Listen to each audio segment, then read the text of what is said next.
Hello everybody. Last લેક્ચરની અંદર આપણે સતત વીજભારનું જે વિતરણ હતું એના ઉપર આપણે ચર્ચાઓ કરેલી છે. એમાં સૌપ્રથમ આપણે 3 ભૌતિક રાશિઓની ચર્ચાઓ કરેલી કે જેમાં વીજભારની રેખીય ઘનતા એટલે લેમ્બડા, એનો અર્થો આપણે જાણીએ છીએ એકમ લંબાઈ દીઠ જે વિદ્યુતભાર હોય તે લેમ્બડા કહેવાય. એ જ પ્રમાણે વીજભારની પૃષ્ઠ ઘનતા એને આપણે સિગ્મા વડે દર્શાવીએ છીએ. એનો અર્થ આપણે એકમ ક્ષેત્રફળ દીઠ વિદ્યુતભાર સિગ્મા કહી શકાય.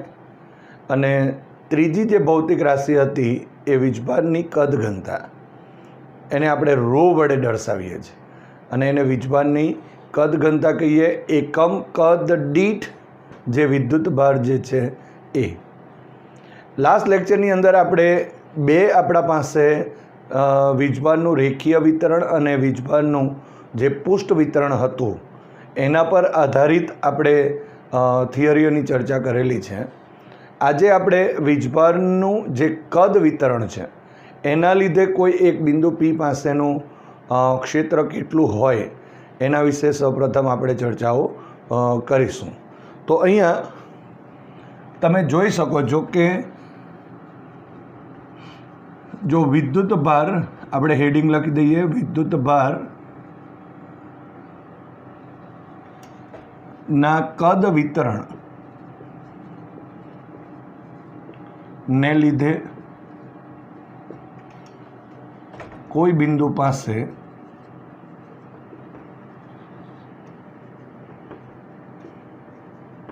વિદ્યુત ક્ષેત્ર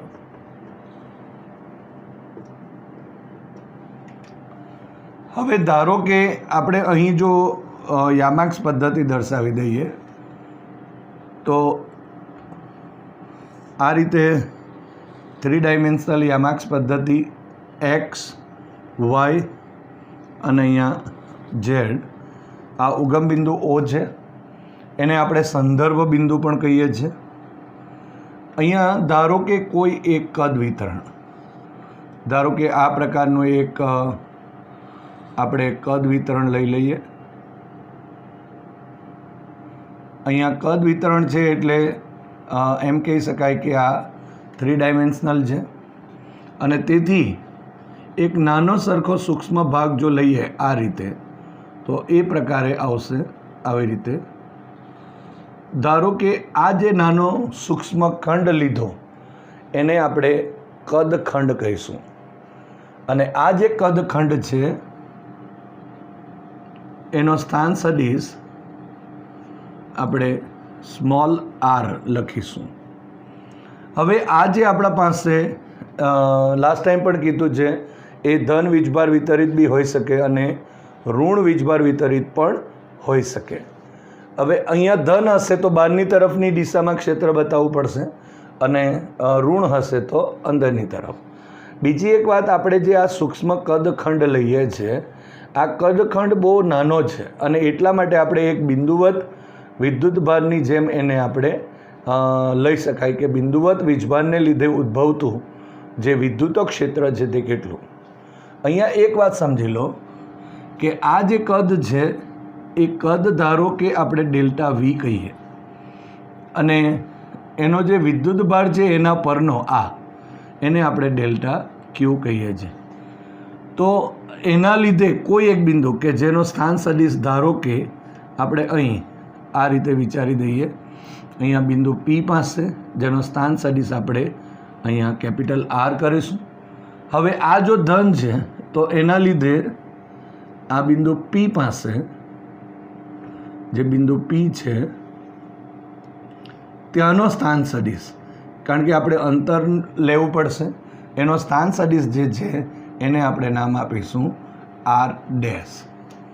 અને સદિશ સરવાળાની રીતે જો આપણે વિચારીએ તો અહીં આપણે આ સદિશના શીર્ષ ઉપર આ સદિશ છે માટે પરિણામી આપણે કેપિટલ R લઈ શકાય. જે રીતે આપણે સદિશ સરવાળાની ચર્ચાઓ કરીએ છીએ તે. તો જે રીતે રેખીય વિતરણ અને જે પૃષ્ઠ વિતરણમાં જે રીતે ચર્ચાઓ કરી એ જ રીતે આ ટોપિકમાં પણ આપણે ચર્ચાઓ કરીશું. સૌપ્રથમ આપણે શું કરીએ કે અહીંયા ડેલ્ટા Q વિદ્યુતભારને લીધે અહીંયા બિંદુ P પાસેનું વિદ્યુત ક્ષેત્ર શોધી દઈએ અને ત્યાર પછી આવા ઘણા બધા સૂક્ષ્મ જે કદખંડો જે કહેવાશે એ કદખંડોના લીધે જે વિદ્યુત ક્ષેત્ર મળે એ વિદ્યુત ક્ષેત્રનો આપણે સરવાળો કરીએ. પરંતુ આ જે વિતરણ છે એ સતત વિતરણ હોવાથી જે સરવાળો છે તે આપણે સતત જે હોવાથી સંકલનની અંદર એને આપણે ફેરવી દઈશું. તો સૌપ્રથમ આ ડેલ્ટા વી જેટલા કદ પરનો જે વિદ્યુત ભાર છે તે કેટલો, તો એના માટે આપણે આ જે કદ વિતરણ આપેલું છે એનો ધારો કે વીજભારની કદ ઘનતા ρ જેટલી છે. તો અહીં લખી શકાશે કે એકમ કદ દીઠ જે વિદ્યુત ભાર છે એને આપણે ρ લખીએ છીએ. માટે ડેલ્ટા વી કદ દીઠ જે વિદ્યુત ભાર છે એ વિદ્યુત ભાર એને આપણે ડેલ્ટા ક્યુ લખીશું is equal to ρ into delta V થશે. તો અહીં આપણને ડેલ્ટા વી કદખંડ જે છે એના પરનો જે વિદ્યુત ભાર જે છે એ ડેલ્ટા ક્યુ મળે છે. હવે આ ડેલ્ટા ક્યુ વિદ્યુત ભારને લીધે ડેલ્ટા ક્યુ વિદ્યુત ભારને લીધે બિંદુ પી પાસે વિદ્યુત ક્ષેત્ર તો એ આપણે ડેલ્ટા ઈ લખી દઈશું. So delta E is equal to કે ક્યુની જગ્યાએ આપણે ડેલ્ટા સ્મોલ ક્યુ લખીશું અને અહીં ડિસ્ટન્સ આર ડેશ છે માટે આર ડેશનો વર્ગ અને આર ડેશ કેરેટ કે જેની દિશા બતાવે કે આર ડેશની સદિશની દિશા એટલે આ એને આર ડેશ કેરેટ પણ લખી શકાય. આ નાના વીજભારને લીધે છે, પરંતુ આ સમગ્ર કદ વિતરણ જે છે એના લીધે જો મેળવવું હોય તો આ રીતે નાના નાના જે કદખંડો છે એના લીધે વિદ્યુત ક્ષેત્રો બધા શોધવા પડે અને એ જે વિદ્યુત ક્ષેત્રો છે એનો આપણે સરવાળો લેવો પડે. તો અહીંયા ઈ ઇઝ ઇક્વલ ટુ આપણે આ રીતે લખીએ, અહીં કદ લખવું પડશે અને ડેલ્ટા ઈ થશે. સો એની કિંમત મૂકી દઈએ. સો અહીંયા કે into delta q divided by r dash square અને આર ડેશ કેરેટ થશે. હવે જો ધારો કે આપણે અહીં ડેલ્ટા ક્યુની પણ કિંમત મૂકી એડ કરી દઈએ છીએ. સો ઇઝ ઇક્વલ ટુ અહીં સિગ્મા આ કદ વિતરણ પર છે, અહીંયા કે ઇન્ટુ ρ ઇન્ટુ ડેલ્ટા વી અને divided by r dash square અને આર ડેશ કેરેટ થશે. તો અહીં આપણને આ રીતે દરેક જે કદખંડો છે એના લીધે મળતા જે વિદ્યુત ક્ષેત્રનો આપણે અહીં સરવાળો કીધો અને એ પણ સદિશ સરવાળો છે. અહીં આ છે જ અહીંયા આર ડેશ કેરેટની દિશા એટલે તો એ સરવાળો જ્યારે કરી દીધો ત્યારે આપણા પાસે આ એક પરિણામી મળશે. પરંતુ આ વિતરણ જે છે એ સતત વિતરણ છે, એટલા માટે આ સરવાળાને આપણે સંકલન સ્વરૂપે દર્શાવવું પડે અને તે પણ આખા કદ વિતરણને લીધે. એટલે આ રીતે આપણે અહીં લખી શકાય. માટે વિદ્યુત ભાર જે છે એ વિદ્યુત ભારના કદ વિતરણને લીધે જે બિંદુ પી છે એ પી પાસે વિદ્યુત ક્ષેત્ર, તો એ વિદ્યુત ક્ષેત્ર કેટલું બનશે તો અહીં આપણે લખી દઈએ ઈ ઇઝ ઇક્વલ ટુ ઇન્ટિગ્રેશન, પણ અહીંયા વી લખવું પડશે. એનો મતલબ કદ સંકલન અથવા તો એને આપણે વોલ્યુમ ઇન્ટિગ્રેશન પણ કહી શકાય. અને અહીં આપણે આ કિંમત લખી દઈએ તો k into ρ into D v લખીશું અને divided by r dash square અને આર ડેશ કેરેટ થશે. માટે અહીં E is equal to small k લખી દો, ઇન્ટિગ્રેશન ઓફ વી અને અહીંયા કેને આપણે કોમન લીધો છે એટલે rho into d v divided by r dash square અને આર ડેશ કેરેટ થશે. હવે આ કેની કિંમત પણ લખી દઈએ. આમ આપણને અહીં કે સ્વરૂપમાં પણ અને એપ્સાઇલન 0 સ્વરૂપમાં પણ બંનેમાં આ જવાબ મળશે. અહીં 1/4 પાઈ એપ્સાઇલન 0 ઇન્ટિગ્રેશન વી એટલે કે કદ સંકલન રો ઇન્ટુ ડીવી અને divided by r dash square અને આર ડેશ કેરેટ થશે. તો આ રીતે આપણે અહીં જે વીજભારનું જે કદ વિતરણ છે એ કદ વિતરણને લીધે કોઈ બિંદુ પાસે એટલે અહીં પી બિંદુ છે તેના પાસેનું ક્ષેત્ર મેળવીએ છીએ. આ જ રીતે કોઈ પણ બિંદુ હોઈ શકે, કારણ કે આ એક અત્યારે વીજભારનું એક સતત કદ વિતરણ છે. એના લીધે એની આસપાસ એક ક્ષેત્ર પેદા થશે અને એના કોઈ પણ બિંદુ પાસે તમે આ સૂત્રનો ઉપયોગ કરી અને અહીં જે વિદ્યુત ક્ષેત્ર છે એ મેળવી શકાય. પણ મહત્ત્વની બાબત અહીંયા આ જે આપણા પાસે ભૌતિક રાશિ છે તે કે વીજભારની કદ ઘનતા, અને એ છે એકમ કદ દીઠ વીજભાર, જેને આપણે રો વડે દર્શાવીએ છીએ. તો આ રીતે આપણે જે વીજભારનું સતત વિતરણ હતું એના 3 આસ્પેક્ટ, એ રેખીય વિતરણ હોય, પુષ્ઠ વિતરણ હોય કે કદ વિતરણ, કે જેના લીધે એક એના ક્ષેત્રની અંદર કોઈ બિંદુ પાસે ક્ષેત્ર કેટલું છે તે આપણે મેળવી શકાય છે. હવે જે વિદ્યુત ક્ષેત્ર હોય એ વિદ્યુત ક્ષેત્રમાં કોઈ વીજભાર જો આપણે ગતિ કરાવીએ તો એના લીધે એનું જે વિચલન છે એ વિચલન કેટલું હોય અને કઈ તરફ હોય એની ચર્ચા કરીએ. આ એક સ્વાધ્યાયનો 1.33મો દાખલો છે, પણ એક થિયરી પણ છે જે વેરી મોસ્ટ આઈએમપી થિયરી છે. ઘણીવાર આ થિયરિટિકલ રીતે બી પૂછાય છે અને 3 માર્ક્સમાં તો આ દાખલો આવે જ છે. પણ આનું મહત્ત્વ થોડુંક કોમ્પિટિટિવ લેવલ ઉપર પણ વધારે છે. એટલે આપણે જે સૂત્ર અહીં મેળવીશું એ સૂત્રનો તમે ડાયરેક્ટ પણ ઉપયોગ કરી શકો છો. તો સ્વાધ્યાયનો 1.33મો દાખલો છે. એમ દળ અને -q વીજભાર ધરાવતો એક કણ 2 વીજભારિત પ્લેટોની વચ્ચે Vx વેગથી પ્રારંભમાં x અક્ષને સમાંતર દાખલ થાય છે. દરેક પ્લેટની લંબાઈ L છે અને પ્લેટો વચ્ચે સમાન વિદ્યુત ક્ષેત્ર જાળવી રાખવામાં આવે છે. દર્શાવો કે પ્લેટના દૂરના છેડે કણનું શિરોલંબ, દૂરના છેડે એટલે બીજા છેડે, કણનું શિરોલંબ વિચલન QEL² divided by 2m Vx² જેટલું છે. તો આ જે બાબત છે એને આપણે અહીં પ્રૂવ કરીએ.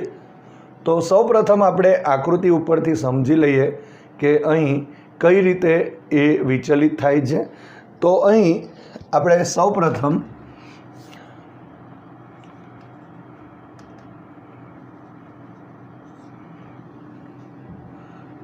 આ જે પ્લેટો છે એ 2 પ્લેટો દર્શાવી દીધી કે જેની લંબાઈ અહીં L જેટલી છે.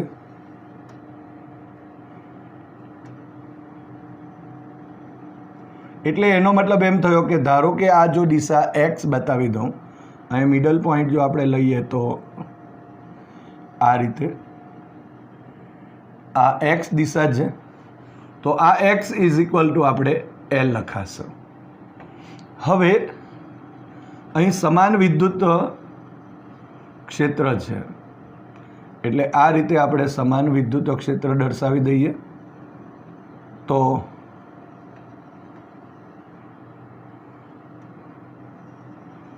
આપણે જાણીએ છીએ કે સમાન વિદ્યુત ક્ષેત્ર હોય તો એની ક્ષેત્ર રેખાઓ સમાંતર અને સમાન અંતરે હોય, એટલે આ રીતે હશે. અહીંયા આપણે માઇનસ લખી દઈશું એટલે અહીંયા વિદ્યુત ક્ષેત્ર એ કહેવાશે, આ દિશામાં છે. હવે અહીં શરૂઆતમાં એમ દળનો એટલે આ જે એક કોઈ વીજભાર છે જેને આપણે અહીં -q આપેલ છે, આ -q વીજભાર છે, એને અહીં દાખલ કરવામાં આવે છે. એટલે આ રીતે અહીંયા દાખલ થાય છે કે જેનો વેગ vx જેટલો છે, સમક્ષિતિજ વેગ, આ રીતે x દિશામાં. પણ આ દિશામાં દાખલ થાય છે એટલે એનો મતલબ એમ થયો કે એનો શરૂઆતમાં જે v0 ઇઝ ઇક્વલ ટુ જો vy કહીએ તો તે 0 થશે. એટલે કે yની દિશામાંનો જે વેગ છે તે અહીં 0 છે. હવે શું થવાનું કે આ ઋણ વીજભાર છે અને આ ઋણ વીજભાર જો હોય તો આ વિદ્યુત ક્ષેત્રની દિશા નીચેની તરફ છે, એટલે એના ઉપર ઉપરની તરફ આ રીતે બળ લાગશે આમ, એટલે એનો પ્રવેગની દિશા ઉપરની તરફ છે.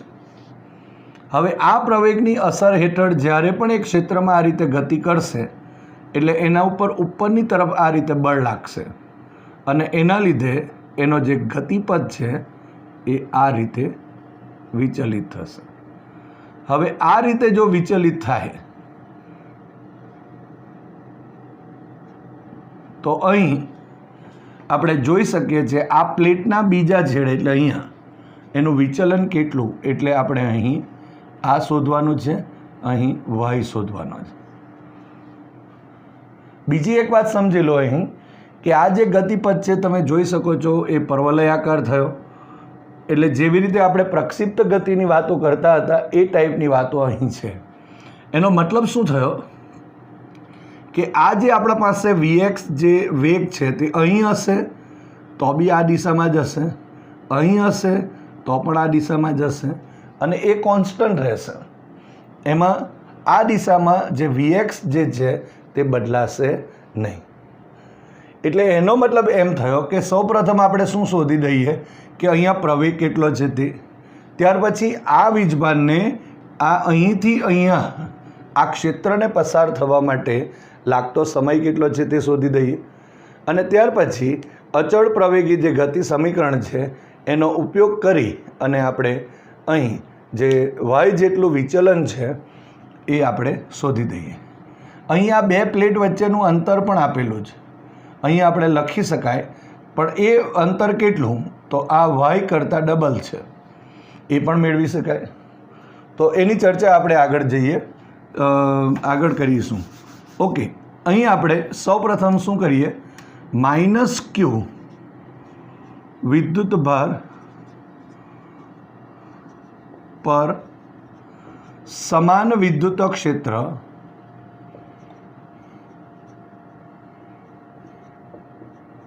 ઈમાં લાગતું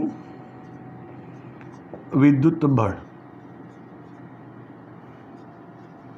લઈ લઈએ. એટલે F ઇઝ ઇક્વલ ટુ કેટલા થવાના તો Q ઇન્ટુ E જેટલું થયું અને એની દિશા આપણે જાણી છે કે ક્ષેત્રની વિરુદ્ધ, કારણ કે ઋણ છે. એટલે જો અત્યારે આની જગ્યા પર પ્લસ હોત તો આ જે વિચલન આ તરફનું હતું તેની જગ્યાએ નીચે તરફનું થાત. ઓકે, એટલે અહીં આ ઋણ છે માટે ધન પ્લેટ તરફ આ મૂવ થશે. માટે અહીંયા F ઇઝ ઇક્વલ ટુ આપણે MA લખીએ is equal to Q into E થશે. માટે A is equal to QE divided by M થાય. તો અહીંયા આપણા પાસે આ સમીકરણ 1 આપણને મળે છે. હવે પ્રવેગ તો મળી ગયો, હવે સાથે સાથે આપણે અહીં આ ક્ષેત્રને પસાર થવા માટે લાગતો સમય પણ શોધી દઈએ. હવે લખીશું -q વિદ્યુત ભારને વિદ્યુત ક્ષેત્ર E પસાર થતા લાગતો સમય, તો એને આપણે T કહીશું.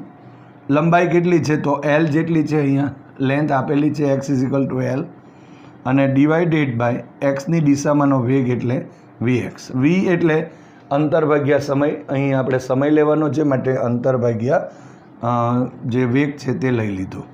એટલે આ સમીકરણ નંબર અહીં 2 થાય છે. હવે આપણે અચળ પ્રવેગી ગતિ સમીકરણ d v0t + 1/2 at² નો ઉપયોગ કરીએ. અહીં આપણા પાસે શરૂઆતનો વેગ 0 આપેલો જ છે, પ્રવેગ પણ મળી ગયો, t પણ મળી જાય છે. માટે અહીં આપણે લખીશું અચળ પ્રવેગી ગતિ સમીકરણ d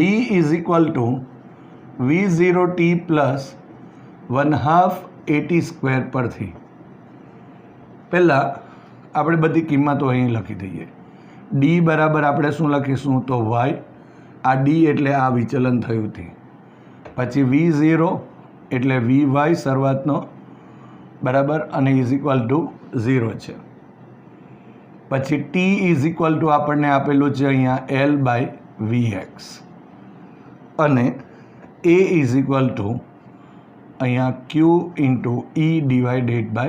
થશે. તો આ રીતની કિંમત આપણે અહીં એડ કરી દઈએ. પહેલાં v0 એટલે અહીંયા 0 થઈ જશે, માટે y અહીંયા 1/2 at² થશે. સો =1/2 એની કિંમત એટલે QE અને ડિવાઇડેડ બાય અહીં m જેટલી થાય અને ઇન્ટુ L/Vx હોલ સ્ક્વેર. સો અહીં આપણે લખી દઈએ તો QE L² divided by 2m into Vx². So y અહીંયા આપણને મળી જશે. એટલે એનો અર્થ એમ થયો કે y દિશામાં જે થતું જે વિચલન છે એ વિચલન y =QE L² divided by 2m Vx² જે આપણે પ્રૂવ કરવાનું છે તે અહીં મળે છે. પરંતુ આ જે આપણે જે સૂત્ર મેળવ્યું છે એના ઉપરથી એક કન્ક્લુઝન પણ આવશે. અહીંયા પહેલાં એક વાત સમજી લો કે આ જે આપણા પાસે -q વીજભાર છે તો એનો જે એના પર લાગતું બળ છે અને આ ક્ષેત્રની અંદર એનું વિચલન આ રીતે થાય છે અને એનો ગતિપથ જે છે એ અહીંયા પરવલય છે. પણ અહીંયા ઋણ વીજભાર છે માટે એ ધન પ્લેટ તરફ અહીંયા વિચલિત થશે, જ્યારે અહીં ધન હોય તો એ ઋણ પ્લેટ તરફ શું થશે વિચલિત થશે. આ એક કોમન પોઈન્ટની વાતો થાય. બીજી એક વાત અહીંયા લખી દઈએ કે અહીં આમ જે વિદ્યુત ભારિત કણનો ગતિપથ પર્વલયાકાર છે. તો આ રીતે આપણે અહીં આ જે 1.33માં દાખલો છે એને પ્રૂવ કરી શકાય. હવે આ જે દાખલા ઉપરથી આપણે એક કન્ક્લુઝન પર બી જવાના છે. દાખલા તરીકે અહીંયા જોઈએ આ વિચલનનો જે આધાર જે છે એ કઈ કઈ બાબતો પર આધાર રાખે. જો અહીં આપણે 2 કહીએ તો એ અચળ છે, વિદ્યુત ક્ષેત્ર બી અચળ છે, પ્લેટની લંબાઈ પણ અચળ છે અને Vx પણ અચળ છે. એટલે જો જોઈ શકાય છે અહીંયા કે y ઇઝ પ્રપોઝનલ ટુ અહીંયા q ડિવાઇડેડ બાય m છે. એનો મતલબ શું થયો કે અહીંયા જે વિચલન થયું સમાન વિદ્યુત ક્ષેત્રની અંદર જે વીજભારનું વિચલન થયું એ વિચલનનો આધાર એ વીજભાર અને એ વીજભારનું મૂલ્ય અને એનો જે દળ હોય એના ગુણોત્તર પર આધાર રાખે છે. દાખલા તરીકે અહીં કહી શકાય કે અહીં q/m is પ્રપોઝનલ two y or y is પ્રપોઝનલ two q/m કહેવાશે. એનો મતલબ એમ થયો કે જે વીજભારનો q/m ગુણોત્તર એ મોટો હશે તો એનું વિચલન પણ મોટું થશે. એનો q/m જો ગુણોત્તર એ જો નાનો હશે તો એનું વિચલન પણ ઓછું થશે. તો આ રીતે એક કન્ક્લુઝન પર બી આપણે આ સૂત્ર પરથી આવી શકીએ. અને સાથે સાથે એક બીજી પણ વાત કહી દઉં કે આ રીતના દાખલાઓ જે છે એ દાખલાની અંદર આપણે અહીં જે આંકડાઓ છે, રકમ આપવામાં આવે અને એ રકમ પરથી પણ આપણે અહીં જે વિચલન છે તે શોધી નાખીએ. અહીં અંતર બી આપેલું હોય તો તે પણ શોધી શકાય. તો એ રીતે આપણે આ સૂત્રનો ઉપયોગ કરી શકાય. એટલે આ એક થિયરિટિકલ પોઈન્ટ છે, એને આપણે કન્સેપ્ટના સંદર્ભમાં પણ લઈશું અને આપણે જે રીતે કોમ્પિટિટિવ માટે જે પોઈન્ટ લખીએ છીએ એની અંદર પણ આનો સમાવેશ કરવાનો, કારણ કે કોમ્પિટિટિવમાં પણ તમે ડાયરેક્ટ એનો ઉપયોગ કરી શકો છો. તો આ રીતે આપણે 1.33માં દાખલો છે એના સૂત્રનો ઉપયોગ કરીને આપણે 1.34માં જે દાખલો છે તે હવે ગણીશું. સ્વાધ્યાયનો જે 1.34માં દાખલો છે તે જોઈએ. ધારો કે સ્વાધ્યાય 1.33માંનો કણ Vx = 2 × 10⁶ મીટર પર સેકન્ડ વેગથી પ્રક્ષિપ્ત કરેલો ઇલેક્ટ્રોન છે. અહીં ઇલેક્ટ્રોનની નીચે અંડરલાઇન કરી શકાય. 0.5 સેન્ટીમીટરનું અંતર ધરાવતી પ્લેટો વચ્ચેનું, જો અહીંયા E લખેલું છે એનો મતલબ વિદ્યુત ક્ષેત્ર 9.1 × 10⁻² ન્યૂટન પર કુલમ હોય તો ઇલેક્ટ્રોન ઉપરની પ્લેટને ક્યાં અથડાશે? તો અહીંયા આપણા પાસે વીજભારનું મૂલ્ય આપેલું છે. E = 1.6 × 10⁻19 coulomb. એનું દળ પણ આપેલું છે. Me = 9.1 × 10⁻31 કિલોગ્રામ જેટલો. તો અહીં આપણને જે વીજભાર, ઋણ વીજભાર છે એ ઋણ વીજભારની જગ્યા ઉપર આપણને ઇલેક્ટ્રોન આપેલું છે. આની જગ્યા પર આપણને પ્રોટોન પણ આપી શકાય. અહીંયા તમે આ જ દાખલો જે છે એ પ્રોટોન માટે પણ ગણી શકો છો. બરાબર. પહેલી એક વાત અહીં કે જે આકૃતિ આપણે અહીં 1.33માં દોરેલી છે એ જ છે, પરંતુ અહીં આપણા પાસે વીજભાર તરીકે ઇલેક્ટ્રોન હશે આ રીતે. અને આ ધારો કે લંબાઈની જગ્યા પર આપણે અહીં x લખી દઈશું કે x જેટલા અંતરે ધારી લઈએ કે અથડાય છે. બીજી એક વાત આપણને અહીં આપેલી છે કે 0.5 સેન્ટીમીટરનું અંતર ધરાવતી પ્લેટો વચ્ચેનું, એટલે આ બે પ્લેટો વચ્ચેનું અંતર અહીં જો આપણે એનું નામ આપી દઈશું d જેટલું આપીએ ધારો કે, તો આ જે અહીંયા d લખી દઉં તો d = 0.5 સેન્ટીમીટર આપેલ છે.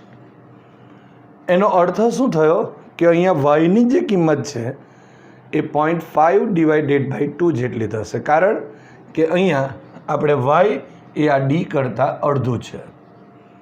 તો આપણા પાસે જે સૂત્ર મેળવ્યું છે એનો જ આપણે અહીં ઉપયોગ કરીશું અને એના ઉપરથી જ આપણે x કેટલું છે, કેટલા અંતરે બરાબર ઇલેક્ટ્રોન ઉપરની પ્લેટને ક્યાં અથડાશે, એટલે આપણે ધારી લઈશું કે x જેટલા અંતરે અથડાય છે. તો x શોધવાનો છે તો આપણે એ શોધી દઈએ. પહેલાં આપણે આપેલી વિગત લખી દઈએ. તો અહીંયા Vx = 2 × 10⁶ મીટર પર સેકન્ડ આપેલ છે. ત્યારબાદ E આપેલું છે. E = 9.1 × 10⁻² ન્યૂટન પર કુલમ. ત્યારબાદ આપણને D આપેલું છે 0.5 સેન્ટીમીટર. સો અહીંયા y = d/2 થશે. સો = 0.5 / 2. સો E આપેલું છે. E = 1.6 × 10⁻19 કુલમ છે. અને એનું જે દળ જે છે એ Me = 9.1 × 10⁻31 કિલોગ્રામ જેટલું થશે. તો આ રીતે આપણને અહીં બધી જ વિગતો આપેલી છે. પહેલાં ધાર્યું કે આપણે અહીં લખી દઈએ કે સમાન વિદ્યુત ક્ષેત્રમાં જે દાખલ થતો ઇલેક્ટ્રોન જે છે પ્રક્ષિપ્ત થતો અથવા દાખલ થતો ઇલેક્ટ્રોન એ અહીં ઉપરની જે પ્લેટ છે એને x જેટલા અંતરે અથડાય છે. તો અહીં લખીએ, ધારો કે સમાન વિદ્યુત ક્ષેત્રમાં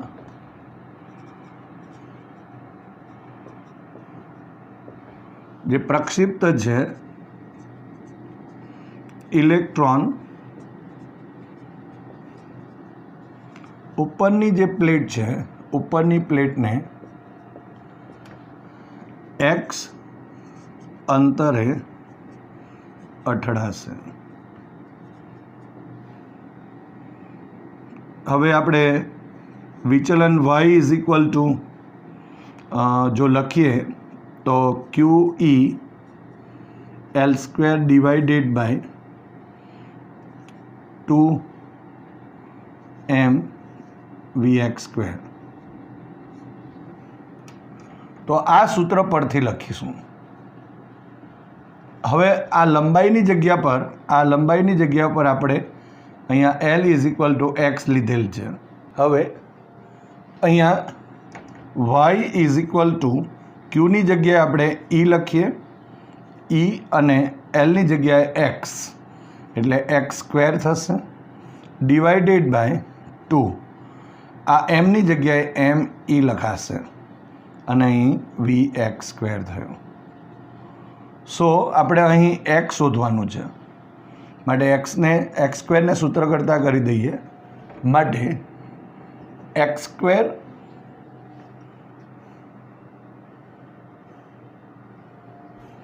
is equal two 2y me અને Vx² ડિવાઇડેડ બાય અહીં જો આ 2y me Vx² divided by E into E. હવે આપણે આ બધી કિંમતો એડ કરી દઈએ.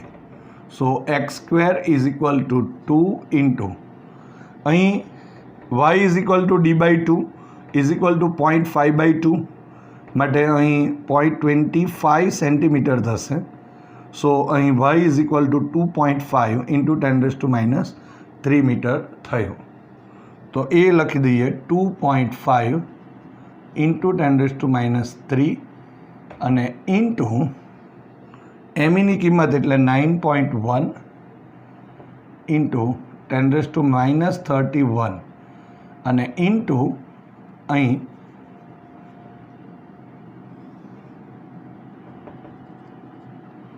2 ઇન્ટુ 10⁶ હોલ સ્ક્વેર અને નીચે 1.6 into 10⁻19 into E is equal two 9.1 into 10⁻² થયા. તો હવે તમે જોઈ શકો છો અહીં કે આ 10⁻² અને -19 એટલે -17 થયા.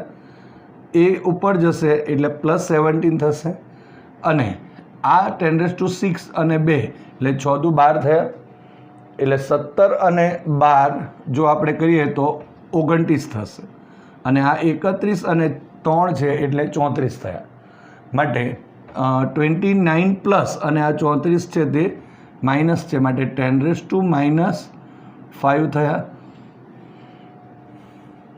ઓકે, અને આ 9.1 અને 9.1 કેન્સલ આઉટ થશે એટલે હવે બાકી શું રહેશે કે 2 ઇન્ટુ 2.5 ઇન્ટુ આ 2નો વર્ગ છે એટલે અહીંયા 4 લખાશે અને ડિવાઇડેડ બાય છેદમાં 1.6 થયા. સો ઇઝ ઇક્વલ ટુ અહીંયા 10⁻5 લખી દઉં છું. કેલ્ક્યુલેશન કરીએ. સો 2 ઇન્ટુ 2.5 અને into 4 divided by 1.6. So is equal to અહીં 12.5 થશે. હવે અહીંયા x² બરાબર આ મળે છે માટે જો આપણે x મેળવવું હોય તો આને દશાંશ ચિહ્ન 1 લઈને અહીંયા 2 કી ઘાત લખી દઈએ એટલે x² ઇઝ ઇક્વલ ટુ 1.25 એટલે 10⁻1 થયા, એટલે 1 ઘાત ઓછો થશે, 10⁻4 થયા.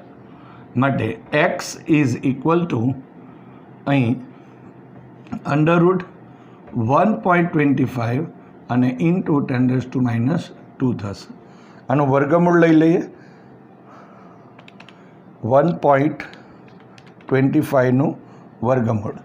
સો x ઇઝ ઇક્વલ ટુ 1.118 અને ઇન્ટુ 10⁻2 મીટર જેટલું થશે.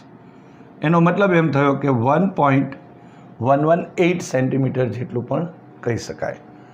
તો આ રીતે આપણે અહીં જે વિદ્યુત ક્ષેત્ર E જે છે એમાં કોઈ વીજભારને આપણે જો દાખલ કરીએ, પ્રક્ષિપ્ત કરીએ તો એના પર લાગતા બળની અસર હેઠળ એ ગતિ કરે અને એના પ્રમાણે એ વિચલિત પણ થાય. અહીંયા ઋણ વીજભાર હોય તો ધન પ્લેટ તરફ વિચલિત થાય અને ધન વીજભાર હોય તો ઋણ પ્લેટ તરફ વિચલિત થાય. અને છેલ્લે એક વાત આને પરથી કન્ક્લુઝનમાં આવશે કે આપણે આ સૂત્ર પરથી એમ કીધું કે અહીંયા જે વિચલન થાય છે એ વિચલન એ Q/m ના ગુણોત્તર પર આધારિત છે. એ ગુણોત્તર જેટલો વધુ હશે તેટલું વિચલન વધુ થાય, જેટલું ગુણોત્તર ઓછો હશે તેટલું વિચલન ઓછું થાય.